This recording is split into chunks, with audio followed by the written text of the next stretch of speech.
Are you tired of overpriced garbage LCD monitors being sold for upwards of $800? Well, me too, but before you start screaming and gnashing your teeth, I have an absolute treat to show you today. That's right, it's time to throw those bone pills away, because after you see this monitor, you'll be putting a $50 sized hole right through your desk. But I digress. Let's move on and take a look at the 27G1S gaming monitor, which was sent to me by INNOCN for this review. But you guys know me, I'm not gonna hold back even if the Pope gave me a lap dance. So let's get into it already. Now, the INNOCN 27G1S is a 2560 by 1440 240Hz 27-inch 16:9 VA panel with 108.8 ppi, allegedly a contrast ratio of 2500 to 1, allegedly a response time of 1 millisecond, and it is G-Sync and FreeSync compatible. Now, in terms of stand, it does have a decent stand that does everything you would expect it to do. 2 HDMI 2.1 ports, 2 DisplayPort 1.4 ports,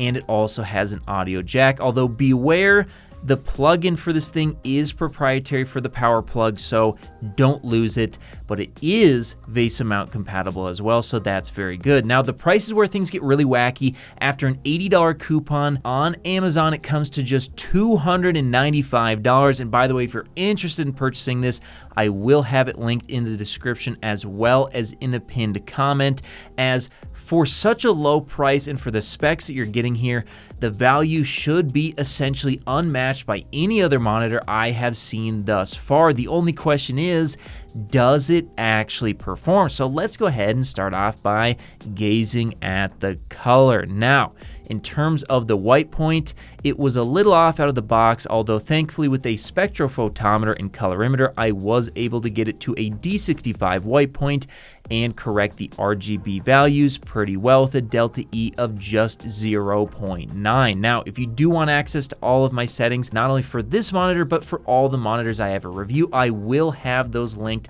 in my Patreon in the description below, as well as in the pinned comment, and I do appreciate your guys' support. Now, in terms of the gamut, for coverage, we're talking 99.9% sRGB, 78.8% Adobe RGB, and 85.9% DCI-P3. And in terms of the volume, we're talking 122.3% sRGB, 84.3% Adobe RGB, and 86.7% DCI-P3. So once again, considering the price, that's actually very good, and I'm pretty impressed. But what about the brightness? And in a 100% window, I was pretty impressed. Once again, we're talking middle of the pack type of numbers, 324 nits out of this LCD display. And in terms of a 10% window, here's where things get a little bit worse. It's a regular LCD monitor, so unfortunately the max brightness was as low as 382 nits, which is definitely good enough for any gaming you would do, but isn't going to give you the type of impact you'd want to see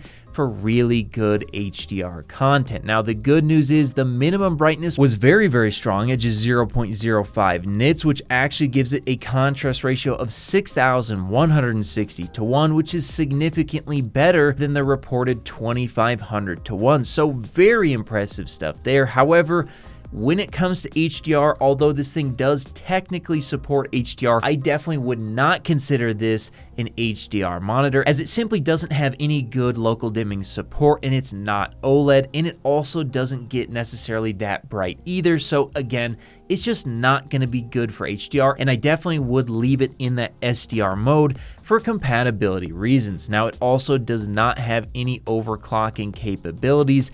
However, I don't think you're going to have to do it, because taking a look at the latency here, guys, it came in with a very respectable 26 milliseconds for total system latency, putting it as the second fastest monitor I have tested thus far. And guys, that is really, really impressive stuff for how cheap this monitor really is. Now, taking a look at the UFO test here and seeing how much ghosting is occurring on this display and whether or not it really should be a 240Hz monitor, what we can see here is it's actually very good. Now, unfortunately, the normal, fast, and fastest modes didn't make really any difference that I could see whatsoever.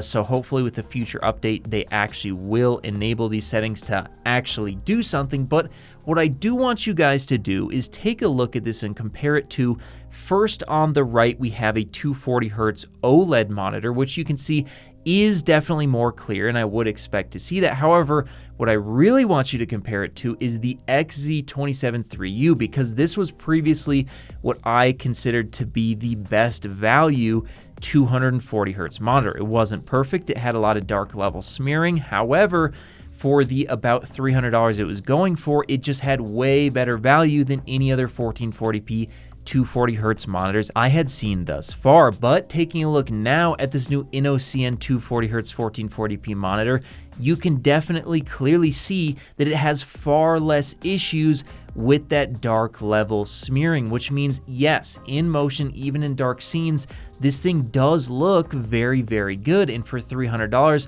although with an IPS screen, it definitely could have less smearing.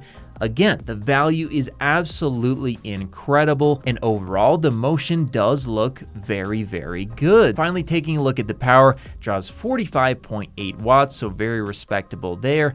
And in terms of the finish, unfortunately, yes, it does have a semi-matte finish, which is going to harm not only the clarity, but also the vibrancy and the contrast of this display. It's a real shame that monitor manufacturers continue to use these awful semi-matte and matte finishes when they could just use a glossy finish with some sort of anti-reflective polarizer in there, as I do think that is a better option. But for $300, honestly, you really can't complain. And the viewing angles, I'll say they're pretty decent. It does lose some brightness, and the uniformity was also fairly decent, but it wasn't 100% perfect, as you would expect from a more budget type of display. Now, it didn't have necessarily any major issues, but I did notice on light blue tones some minimal scan lines. So it does look like, I didn't notice on anything else, but that is going to be your one compromise that you will have to make for having such an affordable display. So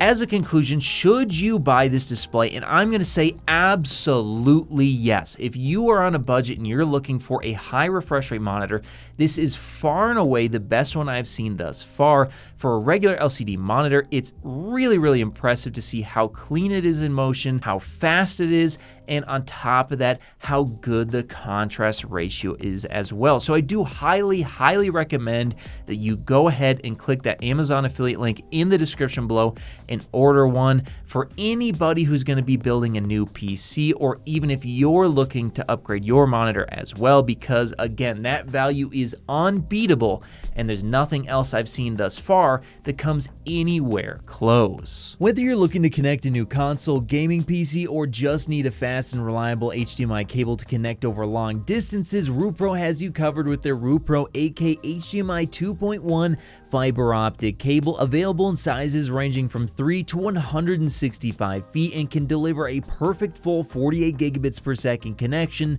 over distances other cables could only dream of reaching. And with 48 gigabits per second of bandwidth, it can easily drive 8K at 60 FPS or 4K at 120 FPS HDR10 video through its ultra-thin, flexible, and durable housing, and it even supports eARC. So if you're in the market for a cable that can drive a beautiful new TV or monitor, be sure to check out RuPro on Amazon today.